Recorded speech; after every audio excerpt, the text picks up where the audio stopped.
So, having read Genesis 38, 1 to 30, the story of Tamar, and how she was part of Judah's family, there's a few things that I can see from this. And one is that, firstly, Judah presumes to direct how Tamar should be appropriated in his household,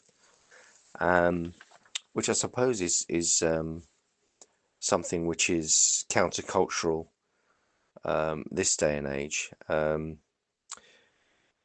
the Lord doesn't allow his wicked sons to live and propagate any offspring from her. Judah is perhaps too proud to lay any blame at the feet of his wicked sons. And so he sends Tamar back to her own father, clearly not wanting to retain her for his youngest son as his daughter-in-law, which she already is, and having already been acquired by a contract of marriage.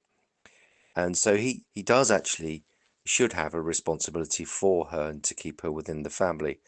So Tamar, has now reluctantly had to go back to her father as a widow. And to my mind, this is perhaps, but this day and age, quite a shocking thing, because women quite clearly were treated rather like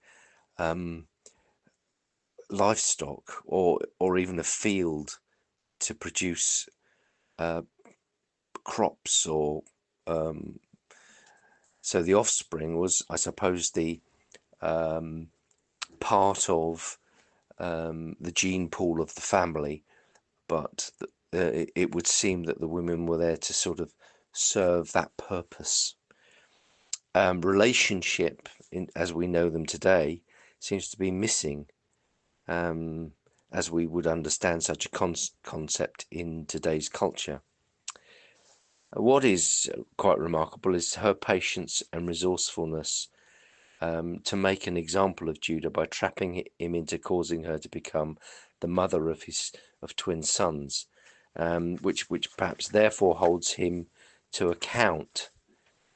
Now, when I'm considering the questions posed by the author, I have to admit I'm struggling rather a lot. So the first one, how far would you go to make sure that you were counted among the family of God's people? I'm not sure I understand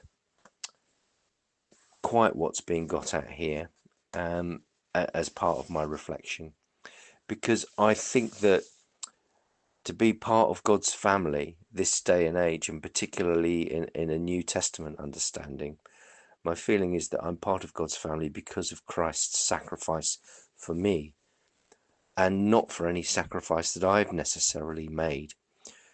But it's interesting because when I became a Christian, what was broken was my relationship with God. And when I discovered that Jesus had done everything to restore relationship, that is what I feel has caused me to be counted among the family of God's people, as the question would put it. So the second question, what has it cost you already, and has it been worth it? Well, it is worth it because I see a much bigger purpose in life for being part of what God has done in redemption to get me to become counted amongst his family. In terms of cost, I think that actually I don't think it necessarily has cost me anything.